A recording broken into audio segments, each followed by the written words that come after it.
ഇപ്പോൾ ലീഗിനെ ആണെങ്കിലും UDF ആണെങ്കിലും ആക്രമിക്കാൻ വേണ്ടി ഇടതുപക്ഷം പ്രത്യേകിച്ച് CPIM പ്രധാനപ്പെട്ട ആയുധമാക്കി ഉയർത്തിക്കൊണ്ടുവരുന്നത് വെൽഫെയർ പാർട്ടിയുമായിട്ടുള്ള ബാന്ധവത്തെയാണ്. ഇപ്പോൾ അത് സ്വാഭാവികമായും വർഗീയ ശക്തികളുമായുള്ള കൂട്ടുകെട്ട് എന്നത് വലിയൊരു രാഷ്ട്രീയ പ്രശ്നമായി അവർ കേരളത്തിൽ ഉന്നയിക്കുന്നുണ്ട്. ഇത് ഈ തെരഞ്ഞെടുപ്പിൽ ലീഗിന്റെ പ്രതിച്ഛായയ്ക്ക് മങ്ങലേൽപ്പിക്കുമെന്ന ആശങ്ക സംസ്ഥാന അധ്യക്ഷനുണ്ടോ? പക്ഷേ ഈ ആരോപണം പറയുന്നവർക്ക് ഇതിൽ നിന്ന് രക്ഷപ്പെടാൻ പറ്റുമെന്ന് എനിക്ക് ചോദിക്കാനുള്ളത്.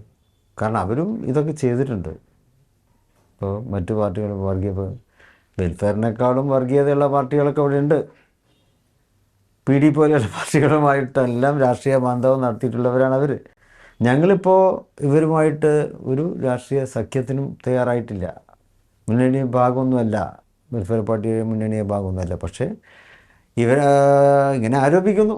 പക്ഷേ എൻ്റെ അറിവിൽ ഈ വെൽഫെയർ പാർട്ടി എല്ലാവരുമായി ചർച്ച നടത്തുന്നുണ്ട്.